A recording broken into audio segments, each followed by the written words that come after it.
Hi, Miss Reynolds. How Yeah, are you today? I'm doing all right. That's good. Um, my name is Michaela Dishman. I'm a social worker with the Wayne County Criminal Justice System. I'll be your case manager. Now, before we get started, how would you like to be addressed? Um, Everybody calls me Dean. Just call me Dean. Okay. Um, so we're here today to discuss how to regain custody of your son once you go on parole. Now, anytime during the session, please feel free to discuss any concerns or questions you may have. Before we go into depth about your situation, I just need to provide you our agency policies, and I'll give you a copy as well, just so you have it in case you have any questions. Now, just read through it, and then when you get done, just sign it at the end. And if you have any questions, just let me know, and I can answer them, okay? Yeah.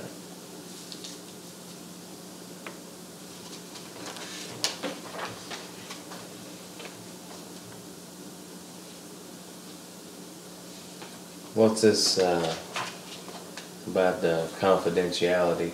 Okay, so the confidentiality clause basically means that at any time during our session, I'll keep everything between us. I won't discuss anything that you say outside of these walls. Now, the only time that I will break our confidentiality is if you imply that you're going to cause harm to yourself or others, and so I'll let you know if I break confidentiality with you, and then it'll be followed by a police report, and then letting the appropriate people know. Okay? All right. All right.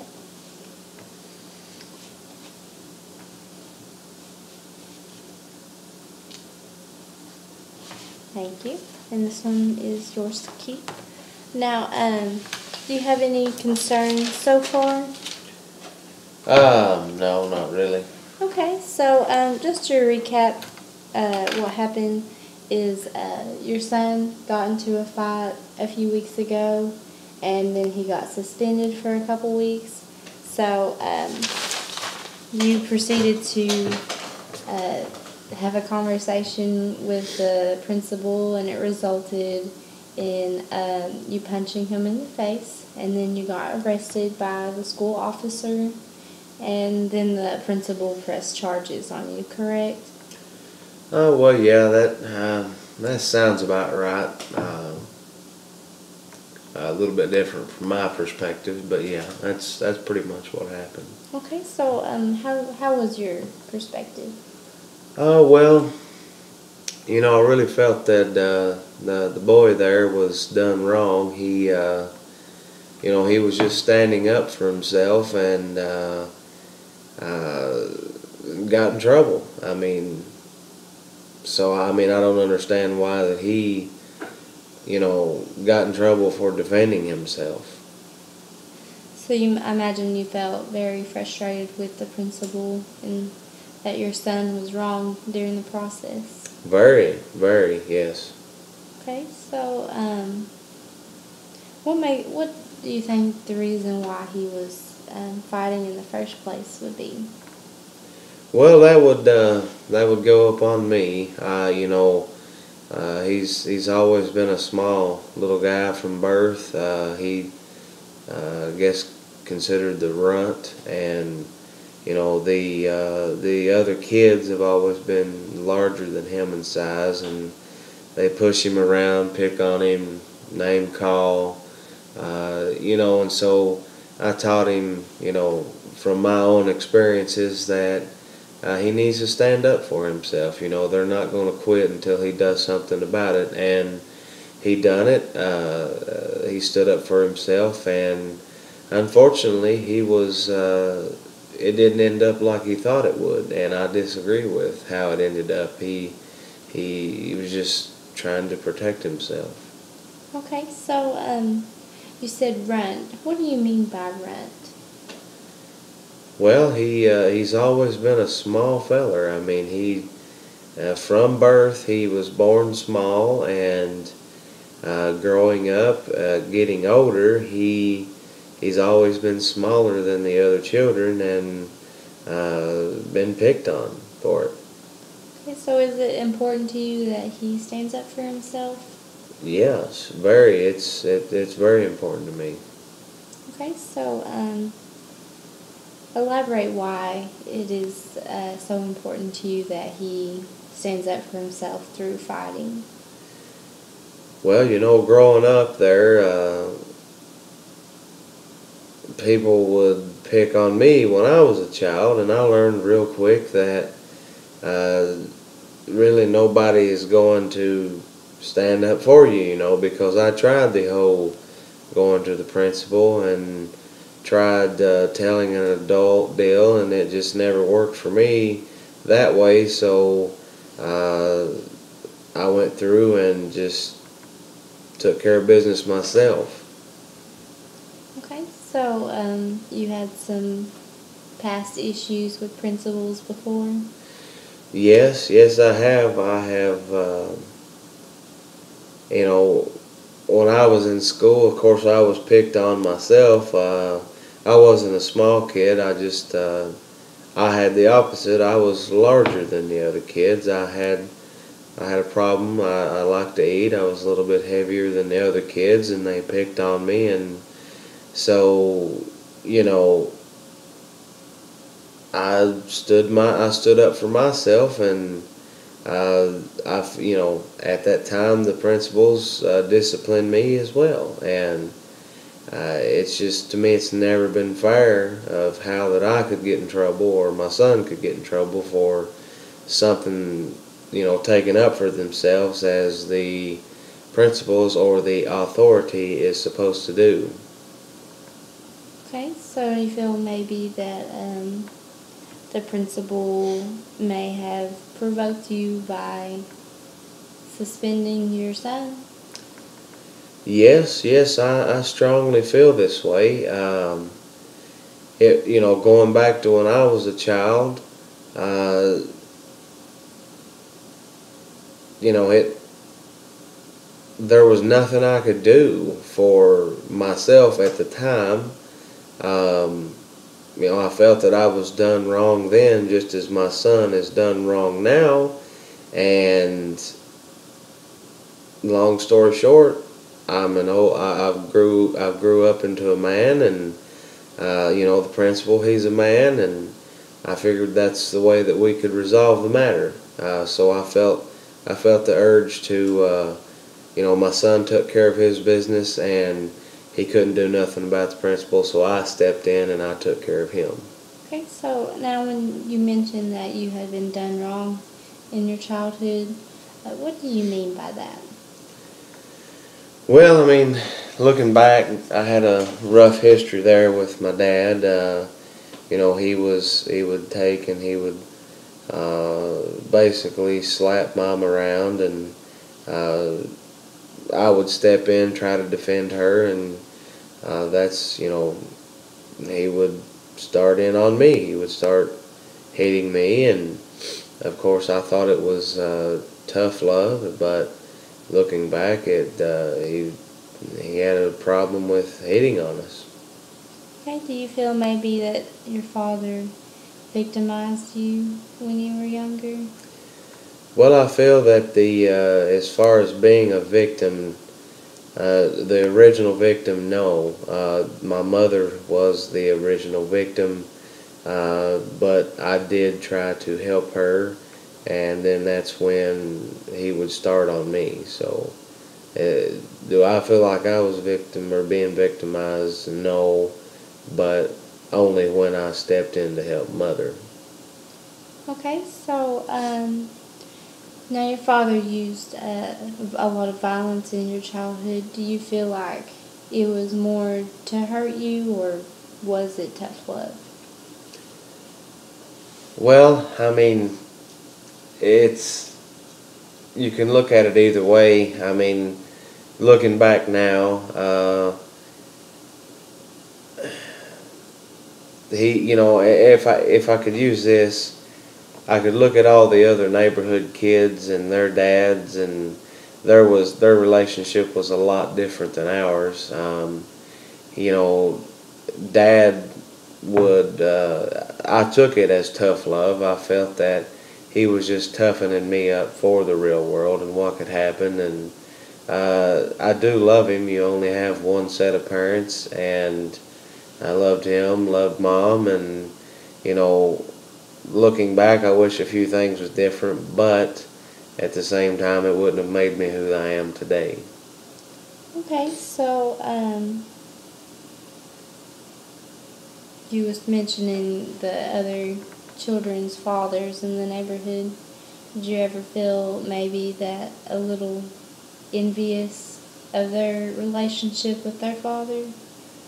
Well, yes and no. I mean, looking back, like I say, you only have one set of parents, and uh, you can't escape that love that you or that bond that you have with a father or mother, because you know you came from their flesh. But I did.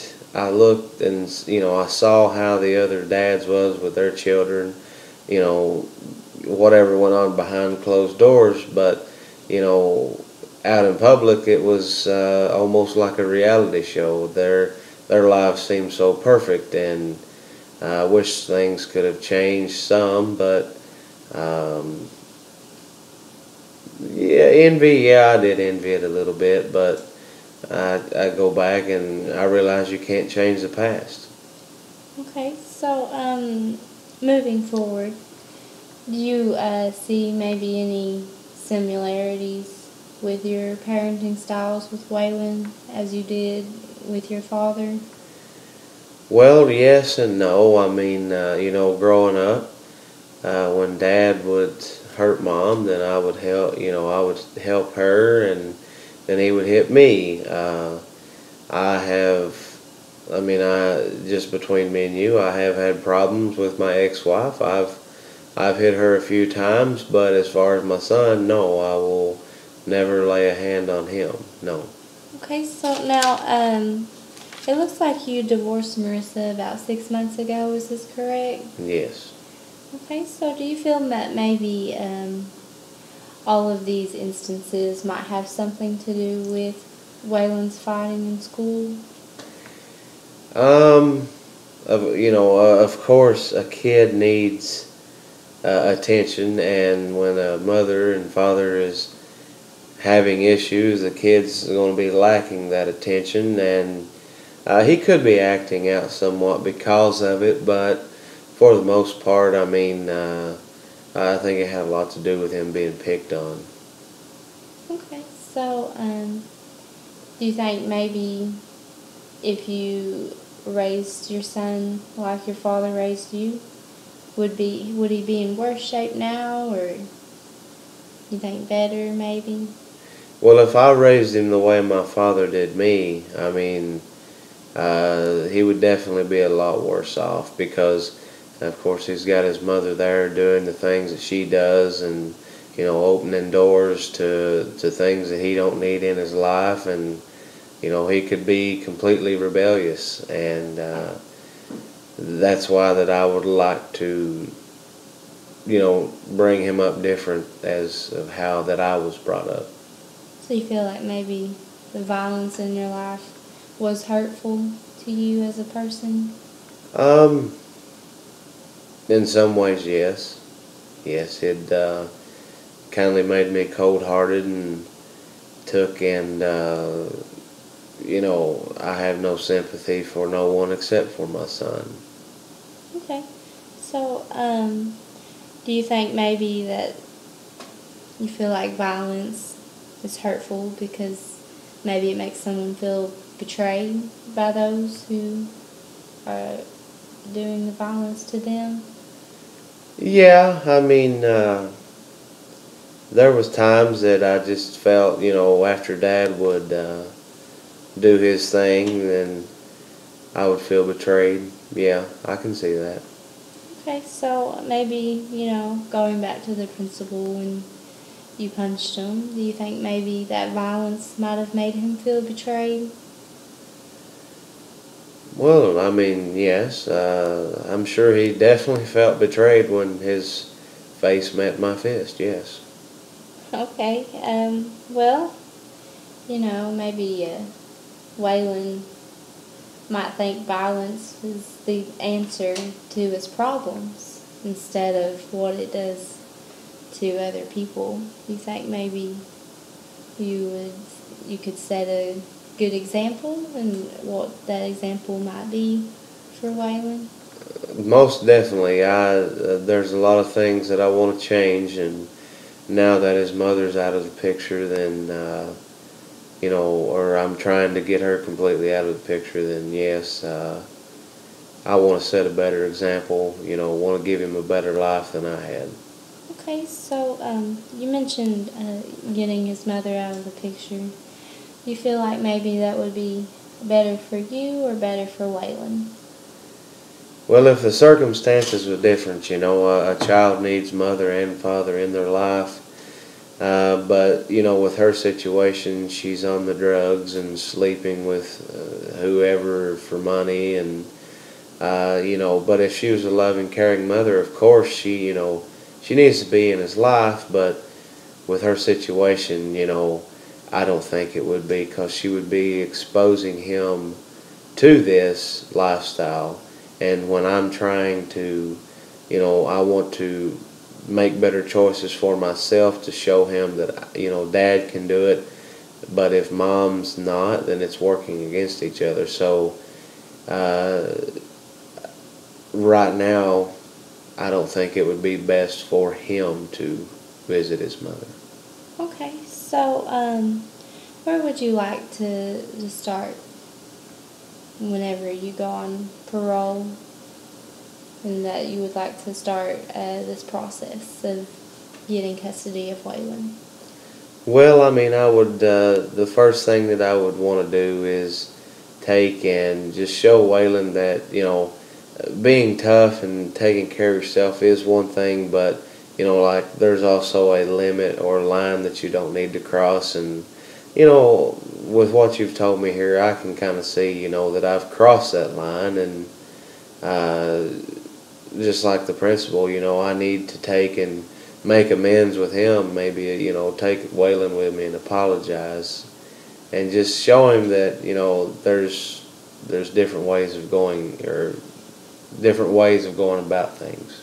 Okay, so when you go on parole, you want to get custody of your son, and then you want to set a good example for him. You want to raise him unlike your father raised you, correct? Correct. Yes, I want to raise him to where that, yes, he needs to take care of himself, but at the same time, don't use violence. Okay, so what can I do for you to help you with this process? There's, with, like parole and visitation and stuff, you know, that kind of stuff. I mean, it's hard for me to wrap my head around some of it. Okay, so the next meeting we have, we can definitely go into depth with those terms and those processes and those programs, okay? Alrighty. All right, do you have any other questions for me today? No, I'm good. All right, well, thank you for coming in. I will see you next week. All right. Alright, thank you. Thank you.